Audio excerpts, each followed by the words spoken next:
मिलेगी परिंदों को मंजिल, यकीनन ये उनके फैले हुए पंख बोलते हैं।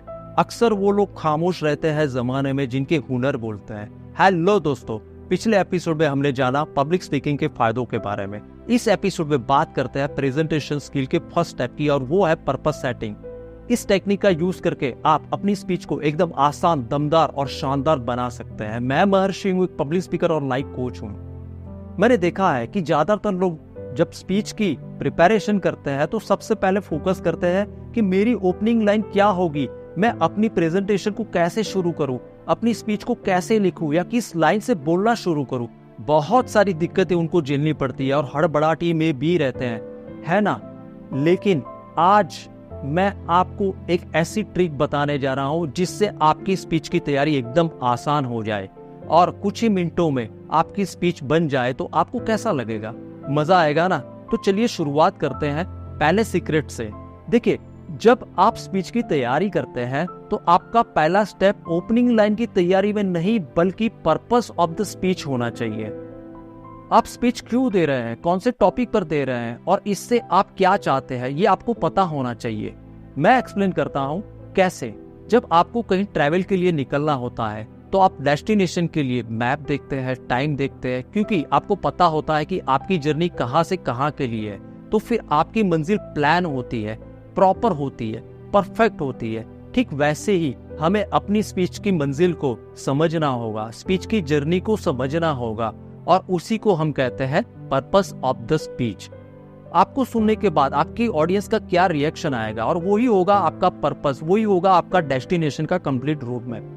मैं आपको 3 ऐसे पॉइंट्स दे रहा हूं जिससे आपको अपनी स्पीच का पर्पस क्लियर हो जाए। आप दुनिया के कोई भी टॉपिक पर स्पीच बना सकते हैं और दे भी सकते हैं और ऑडियंस को इम्प्रेस कर सकते हैं। पहला पॉइंट है थिंक, दूसरा पॉइंट है फील, तीसरा पॉइंट है act. Think, feel and act. So आपको अपनी स्पीच की प्रिपरेशन करते टाइम सबसे पहले ये सोचना है कि मेरी स्पीच सुनने के बाद ऑडियंस क्या सोचेगी, थिंक, क्या महसूस करेगी, फील, और क्या एक्शन लेगी, एक्ट। एग्जाम्पल के जरिए समझते हैं। आप अपनी प्रोडक्ट या सर्विस से 3 पॉइंट को रिलेट करने की कोशिश करिए। जैसे फॉर एग्जाम्पल, आप कार का सेल्स प्रेजेंटेशन दे रहे हैं तो आपको अपनी प्रेजेंटेशन का पर्पस ढूंढना होगा। सो आप इसको think, feel and act formula में डाल दीजिए। थिंक में आप चाहते हैं कि आपकी ऑडियंस कार के फीचर्स के बारे में समझे, उसकी ब्रांड वैल्यू के बारे में सोचे। उसके बाद फील में ऑडियंस कन्विंस हो जाए कि इस कार को खरीदने के बाद उनका स्टेटस बढ़ेगा, रुतबा बढ़ेगा। उसके बाद एक्ट में आप चाहते हैं कि आपकी सेल्स स्पीच सुनने के बाद कार खरीद ले, तो ये हो गया आपका एक्शन। इस टेक्निक का यूज करने से आपका पर्पस क्लियर हो जाता है। दोस्तों, एक और एग्जांपल से समझते हैं। अगर आप स्टूडेंट्स हैं और आपको स्कूल या कॉलेज में चाइल्ड लेबर के बारे में एक स्पीच देनी है, थिंक, आप चाहते हैं कि ऑडियंस आपकी स्पीच सुनने के बाद चाइल्ड लेबर से समाज को और बच्चों को क्या क्या नुकसान भुगतने पड़ते हैं उस बारे में सोचे।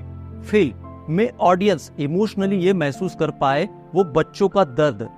एक्ट में आप चाहते हैं कि कुछ स्टूडेंट्स वॉलंटियर करें और चाइल्ड लेबर के अगेंस्ट कैंपेन शुरू करें। तो इस टेक्निक से आपको पता चल ही गया होगा कि स्पीच की तैयारी के लिए आप ऑडियंस से क्या चाहते हैं। आपको पता होना चाहिए कि स्पीच के बाद ऑडियंस क्या सोचे, आपकी प्रोडक्ट के बेनिफिट्स के बारे में सोचे, वो किसी चीज के फायदे के बारे में सोचे, नुकसान के बारे में सोचे, वो आपकी कंपनी के विजन के बारे में सोचे, वो अपने करियर के बारे में सोचे, वो आपकी प्रोडक्ट, सर्विस या बातों के बारे में सोचे। आपको आइडिया होना चाहिए। इसी तरह आपकी ऑडियंस क्या फील करे, मोटिवेटेड फील करे, कमिटेड फील करे, इन्फॉर्म फील करे, एंटरटेन फील करे, इमोशनल फील करे, इंस्पिरेशन फील करे। आपको पता होना चाहिए कि आपकी स्पीच के बाद ऑडियंस क्या फील करे। वो आपका प्रोडक्ट या सर्विस परचेस करे, वो अपना सेल्स प्लान बनाए, वो आपको वोट डाले, वो अपने गोल फिक्स करना सीखे। आपको आइडिया होना चाहिए कि आपकी स्पीच के बाद उनसे आप क्या रिएक्शन चाहते हैं। सो फाइनली मैं आपको यही कहना चाहता हूँ कि प्रेजेंटेशन की प्रिपरेशन करते वक्त सीधा स्पीच लिखने मत बैठ जाइए। सबसे पहले ये जानने की कोशिश करिए कि आपका प्रेजेंटेशन और पर्पस क्या है। Think, feel and act technique का यूज करें। अगर आपको डेस्टिनेशन का पता चल जाए तो आप अपने लिए राइट ट्रैक बना सकते हैं और अपनी मंजिल तक आसानी से पहुंच सकते हैं। अगर आपने पहले वाला वीडियो नहीं देखा है तो प्लीज मेरे चैनल पे जाकर देख लीजिए। उसमें मैंने पब्लिक स्पीकिंग के फायदों के बारे में बताया है ताकि आने वाले सभी वीडियो से आप कनेक्ट कर पाए।